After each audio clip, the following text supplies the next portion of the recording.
পুনেতে ছড়াচ্ছে বিরল স্নায়ুরোগ গুলেনবারি সিন্ড্রোম। এবার গুলেনবারি সিন্ড্রোমের প্রভাবে মৃত্যু হলো এক ব্যক্তির। মৃত্যুর খবরে উদ্বেগ বেড়েছে মহারাষ্ট্র সরকারের। পরিস্থিতি সামলাতে গঠন করা হয়েছে র্যাপিড রেসপন্স টিম। আক্রান্তের সংখ্যা লাফিয়ে বাড়ছে বলে জানা যাচ্ছে। আক্রান্তদের নমুনা পাঠানো হয়েছে ইতিমধ্যে পরীক্ষার জন্য। পরিস্থিতি সামলাতে গঠন করা হয়েছে টিম। বিপ্লবেন্দু তালুকদার চিকিৎসক আমাদের সঙ্গে ফোন লাইনে রয়েছে। আপনাকে স্বাগত কলকাতা টিভিতে। পুনেতে ছড়াচ্ছে গুলেনবারি সিন্ড্রোম। এই রোগে কারা কারা আক্রান্ত হতে পারে?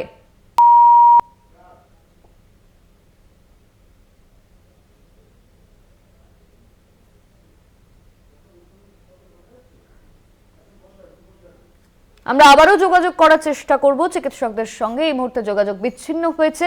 পুনেতে ছড়াচ্ছে বিরল স্নায়ুরোগ গুলেনবারি সিন্ড্রোম। এবার গুলেনবারি সিন্ড্রোমের প্রভাবে মৃত্যু হলো মহারাষ্ট্রের একজনের। ইতিমধ্যেই গুলেনবারি সিন্ড্রোমে মৃত্যু হয়েছে মহারাষ্ট্রের একজনের, জানিয়ে উদ্বিগ্ন মহারাষ্ট্র সরকার।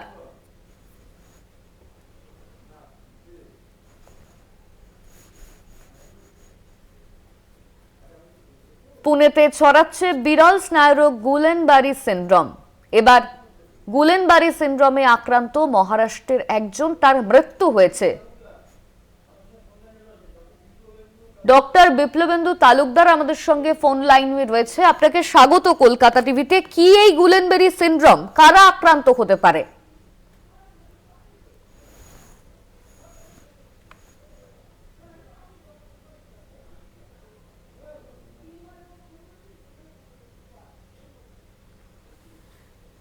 আবারও আমাদের যোগাযোগ বিচ্ছিন্ন হয়েছে, আবার আমরা যোগাযোগ করার চেষ্টা করব।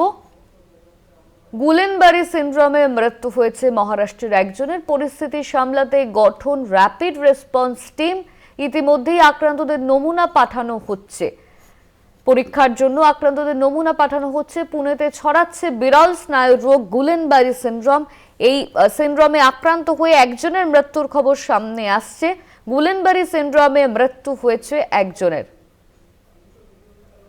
চিকিৎসক বিপ্লবেন্দু তালুকদার আবারও আমাদের সঙ্গে রয়েছেন। চিকিৎসক, আপনাকে স্বাগত কলকাতা টিভিতে। কি এই গুলেনবারি সিন্ড্রোম, কারা কারা আক্রান্ত হতে পারে? নমস্কার।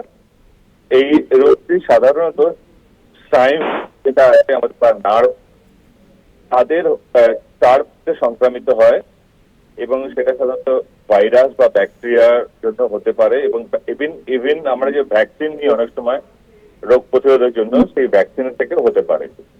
এই রোগটা বেসিক্যালি ইমিউনোলজিক্যাল রোগ এবং সেই গুলো তার একটা অ্যান্টিবডি ডেভেলপ করে।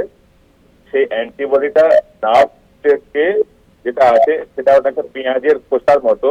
সেই পেঁয়াজের খোসাগুলোকে অনেক সময় সেগুলোকে আমরা মাইলিন সিড বলি, সেই মাইলিন সিডটাকে ডিস্ট্রাকশন করে দেয়। এর জন্য কিন্তু সাধারণত এটা সিমেট্রিক্যাল অ্যাসিমেট্রিক্যাল দু রকমই হতে পারে, বা সিমেট্রিক্যাল মোস্ট কমনলি হয় এবং লোয়ার লিম্ব থেকে শুরু হয় অ্যাফেক্টেড। মানে প্রথমে লোয়ার লিম্বে হাত পা গুলো অবশ হয়ে যাওয়া, তারপরে নাড়াচাড়া করতে না পারা এবং বাথরুমের সমস্যা হওয়া, পটির সমস্যা হওয়া। তারপরে কিন্তু আস্তে আস্তে একটা অ্যাসেন্ডিং ম্যানার, মানে নিচ থেকে উপর দিকে যেতে পারে এবং সেখানে অনেক সময় ডায়াফ্রামেটিক, আমরা যেটা শ্বাস প্রশ্বাসের জন্য কাজে লাগে সেই ডায়াফ্রাম বলা হয়, সেই ডায়াফ্রামটা যদি কখনো অ্যাফেক্টেড হয়ে যায় তখন কিন্তু মৃত্যুর সংখ্যা অনেক সম্ভাবনা অনেক বেড়ে যায়। অর্থাৎ সেই সম্ভাবনাটা রোধ করার জন্য কিন্তু যত সম্ভব অ্যাগ্রেসিভলি ট্রিটমেন্ট করতে হয়। এবং আমাদের পশ্চিমবঙ্গেও কিন্তু মানে আমরা এই সরকারের সময় আমাদের যে অনেক কিন্তু আমরা গুলেনবারি সিন্ড্রোম ছিল, যেটা মেডিকেল কলেজে আমরা কিন্তু সুস্থ করে করে চলেছি। To the process of plasma therapy, আমাদের ডিপার্টমেন্ট অফ ইমিউনো হেমাটোলজি থেকে যেখানে প্লাজমা থেরাপির ব্যবস্থা আছে। আমরা এই যে গুলেনবারি সিন্ড্রোম গুলো তাদের যদি আর্লি ডিটেকশন করে সেই পেশেন্ট গুলোকে কিন্তু আমরা তাদের যে প্লাজমার মধ্যে যে অ্যান্টিবডিটা আছে সেটাকে আমরা রিমুভ করেছি এবং তাতে কিন্তু সফলভাবে পেশেন্ট গুলো আমাদের ট্রিটমেন্ট যেটা ছিল সেটা কিন্তু সফলভাবে আমরা উত্তীর্ণ হয়েছিল এবং পেশেন্ট গুলো কিন্তু যথারীতি ভালো হয়ে বাড়ি ফিরেছে। ধন্যবাদ আপনাকে। আমাদের সঙ্গে ফোন লাইনে ছিলেন চিকিৎসক বিপ্লবেন্দু তালুকদার। পুনেতে ছড়াচ্ছে বিরল স্নায়ুরোগ গুলেনবারি সিন্ড্রোম। গুলেনবারি সিনড্রোমে মৃত্যু হয়েছে একজনের, আর এই মৃত্যুতে উদ্বিগ্ন মহারাষ্ট্র প্রশাসন।